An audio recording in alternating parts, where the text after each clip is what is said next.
triple shooting in Detroit, where it turns out it looks like no one will be charged for it. At least A gas station clerk who witnessed a shooting that killed 3 people is speaking out to 7 News Detroit about what he witnessed. It's our top story this half hour. It happened early Sunday morning on Detroit's west side, and police say it all stemmed from a minor car crash. Now take a look at this gas station surveillance video showing that violence unfold in just a matter of seconds. Shots ring out, claiming the lives of 2 men and a woman. And this morning, we are bringing you the first-person perspective of the gas station attendant who was working when the chaos erupted. 7 News Detroit reporter Ryan Marshall joins us live from that gas station, breaking down what we know and what the clerk says he witnessed. Ryan?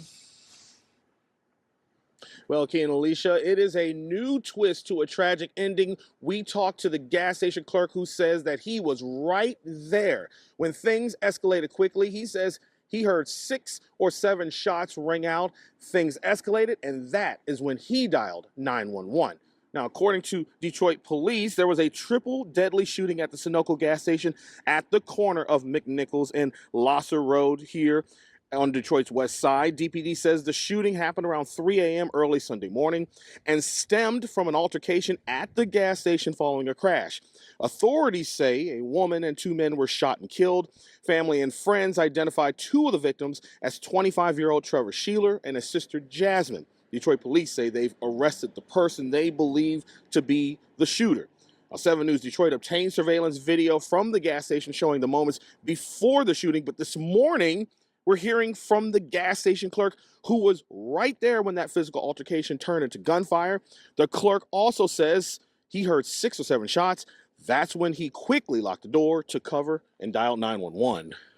I was in the back. I was watching the cameras, and then 2 cars pulled up. One of them was trying to leave, and the black car blocked in the Dodge. And then people hopped at the 300, started fighting the people that's in the Dodge, and whoever was driving the Dodge just shot at them. So one of the woman that got shot, she ran across the street, and then she just fell down. She ended up dying because they only thought it was 2 people. I never seen her till after. But the 2 people, one of them just died right away. One of them was still alive, but the cops I don't think they could save him. Now, just look at that video we just looked at. Seems like they jumped into it. They immediately went over into the dude who was sitting in the Dodge and started fighting him, jumping him. We're about to jump him. So, is it right that he got off with it?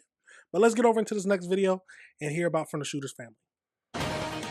3 lives lost after a fight at a gas station escalates into gunfire. And tonight, we're hearing from 2 families impacted in different ways by the needless violence. Thanks for joining us at 6. I'm Ty Steele. I'm Kimberly Gill. There are 2 families reeling from what took place early Sunday morning on the west side.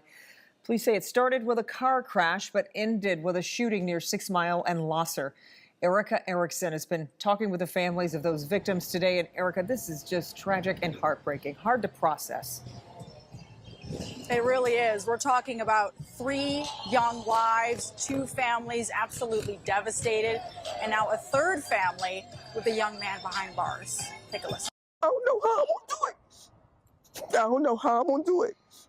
3 young lives gone in seconds. There's a hole in my heart.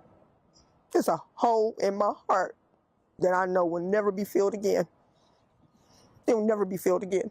A deadly shooting times 3 on McNichols and Lasser on Detroit's west side early Sunday morning. A crash, then a confrontation, then gunfire. They don't know what they did Sunday morning, and they don't know what they did to me and his family. They took a beautiful soul from us. That's the father of 24-year-old Lester Owens III, shot and killed along with tight-knit siblings. 25-year-old Trevor Sheeler Jr., known as Harry, and his sister, 24-year-old Jasmine Sheeler, known as Jazzy, all killed after celebrating a birthday party. Nothing made any type of sense to me. You know, you get to the point where you stop asking why. Both leaving behind young children, Jasmine and her big brother, inseparable. As Lester's family describes him as hardworking and kind. He always say, "Granddad, how you doing, Granddad?" You know what I'm saying? You know, with that beautiful smile of his. The 22-year-old accused shooter arrested at the scene, but the disbelief, anger, Questions for these families just beginning. He had so much future. He had a beautiful heart. He loved. He was loved by many. They're going to be truly missed. But I love them. I love them. Stop. I don't want to keep.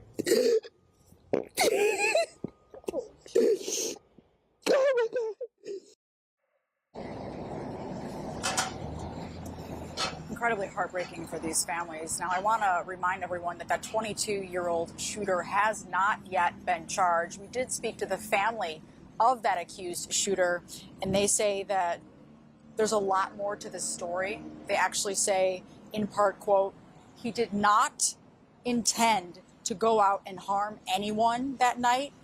He was in fear for his life. We had Now, okay, that's a statement that I could understand, most likely told by their lawyer. And I mean, think about it now. If you're getting jumped, what are you going to do? But let's go over to the most recent updates from the police. So first things first, Kip, what would you, I guess, like to clarify about this triple homicide? A truly tragic incident where 3 young lives were lost, but the circumstances of this started or emanated from a illegal drag racing incident where the 3 decedents had gotten to a collision once police had arrived to disrupt the drag racing incident, and from there they got into a collision with another car. They pursued the other car up to the point that the vehicle that the 3 decedents were in, one of the occupants pointed an AK-style pistol out the window at the vehicle that the person who fired shots was in. They, again, continued to evade on our local freeways and then topside pulling into a green light gas station where the vehicle that was involved or with our decedents in then pulled up nose to nose. Those occupants then got out of the vehicle, opened the door, and began assaulting the occupants inside the vehicle, where one was a CPL holder, and then fired shots. And as we understand the tragedy of that, 3 individuals did not make it home that night. Okay, that solves every single thing to me. I mean, what do you expect him to do? He gets into a crash. I'm assuming he wasn't a part of the situation, but we don't know for sure the drag racing situation. But he gets into a crash, getting chased by the other people, got an AK style gun out the car, and then when he stops or gets blocked in, they come in, try to jump him. Fear for his life? Yeah, I can understand that. Bow, and he shoots out. Certainly an isolated incident, but again, these illegal street racing, these drag racing, meetups, nothing good comes out of those. So this is where that emanated from. It was not a fight at a gas station, but individuals being pursued, chased on freeway at gunpoint. And then again, it ended and culminated at that location on West 7 Mile. Again, truly tragic. So just to clarify though, the victims are not the perpetrators of this. The victims were the individuals, and I can't get too far into the weeds because we've sent our investigative report down to the Wayne County Prosecutor's Office. But as the video shown that's been out on social media, our victims were the ones that were pursuing, were in the vehicle that brandished the firearm on the freeway and then pulled nose to nose with the victim, with the individual that fired the shots, fatally wounding them. But these guns that they had on them were legally owned by them, or? 3 firearms were recovered that night. The individual that fired the fatal shots is a CPL holder, and his firearm was registered to him. The other 2, I am not certain. You're not certain? Correct. Okay. So the person who's in custody, that person is ultimately responsible for this? Or is there someone in custody that's responsible for this? The individuals that fired shots remained at the scene, surrendered the firearm, and was taken into police custody at that time. So I'm not sure quite what your question, but the person that fired shots was taken into police custody that night. It sounds like he did everything right. He waited around. He didn't immediately flee. He waited around because he felt like he truly feared for his life. And so he did everything the cops would ask him to do: wait, surrender his firearm, answer all their questions. Okay, so, and there's no charging decisions yet on that? That I'm aware of, a charging decision has not come back from the Wayne County Prosecutor's Office. Okay, is there anything else that you want to, I guess, talk about in relation to this? Again, just...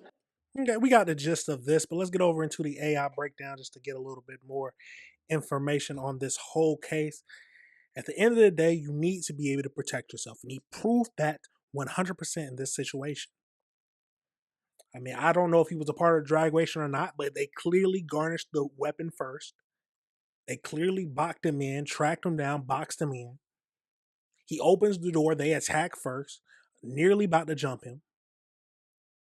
It only seems appropriate that you would shoot. I've said that several times. If I'm getting jumped, there's a difference between a one-on-one fight with hands and a group of people trying to jump you. That's completely different. Let's get over into this AI breakdown just to see if they tell us anything else. So as of today, the Wayne County Prosecutor's Office announced that no charges will be filed against the 22-year-old shooter involved in the triple fatal shooting at the Detroit gas station. Prosecutors ruled the incident as a justified case of self-defense under Michigan law. I wonder how the family that we heard from is going to feel about that. Will they start a protest? So as we know, it happened around 3 o'clock a.m. on Sunday, April 19th. The violence stemmed from a traffic crash involving two vehicles earlier that morning. The police source indicates that the parties may have been attending an illegal drag racing meetup. So he was a part of the meetup most likely, but we don't know for sure. 3 victims followed the shooter vehicle to the gas station. Surveillance footage showed them exiting the vehicle and approaching the driver's side, the shooter's vehicle, and engaging in a physical altercation after the driver's door opened.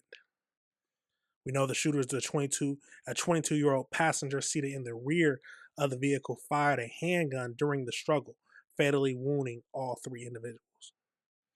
The shooter remained at the scene, surrendered his weapon, and cooperated with the investigation. And then we know the 3 people who were killed, 24, 19, and 24. So the assistant prosecutor, Marie Miller, stated that warrant requested were denied due to the insufficient evidence to prove the suspect did not act in lawful self-defense or defense of others. Under Michigan law, individuals may use deadly force if they reasonably believe it is necessary to prevent imminent death or seriously bodily harm. Police sources also noted that at least one of the victims was allegedly seen pointing an AK-style weapon at the shooter prior to the gunfire. Families of the victims have expressed their deep heartbreaking and frustration with the pleading for justice and questioning the self-defense ruling. I mean, to me, just looking at the video would give me enough to be like, okay, I can see that as self-defense. But of course, the family of the victims are going to see it differently. I don't know what they're seeing, but if your child is attempting to jump someone, now it's a little confusing because I don't know if he was the driver of the car. So it says that the shooter was the passenger fired to defend the driver and themselves. Okay. Well, let me know your thoughts on that situation, y'all. At the end of the day, self-defense. If you feel like your life is in danger, yes, use your firearm. But we'll have to wait around and see if the parents of the victims or supposed victims will protest about this whole situation.